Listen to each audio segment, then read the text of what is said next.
ও এখন ভিডিও কলে অঞ্জনাকে দেখাচ্ছে ওর ওয়াইফকে। অঞ্জনাকে দেখা গো, এই যে অঞ্জনা দেখছে এখানে। মানে আমি বলছি গাড়ি এনার, ডিসিশন হচ্ছে এনার, ঠিক আছে, ডিসিশন এনার। হ্যাঁ ওটাই বললাম, ফাইনাল ডিসিশন ওনার। তো যাই হোক ও ফাইনাল করছে। তুই দেখ কথা বল।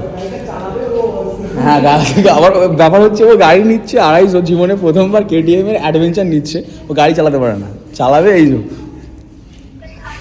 মানে অঞ্জনা চালাতে পারে, ও চালাতে পারে। তো এখানে সব প্রসেস চলছে আর কি, যেসব এদিকে গাড়ি বুক করা হলো। বাট এই মুহূর্তে গাড়ি যেহেতু ওনাদের কাছে নেই, মানে এগুলো যেগুলো আছে অলরেডি বুক হয়ে গেছে। তো সেই সূত্রে সৌরভ অরেঞ্জটাই ফাইনাল করলো, কিন্তু এই মুহূর্তে নেই। তাই নেক্সট মান্থে ডেলিভারি দেবেন ওনারা বলছেন 10 তারিখের ভিতরে।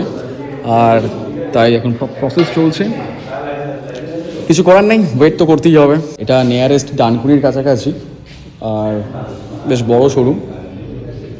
তো যদি কেউ যদি আসতে চান এখানে এসে নতুন গাড়ির জন্য ভিজিট করে দেখে টেস্ট রাইড নিয়ে যেতে পারেন।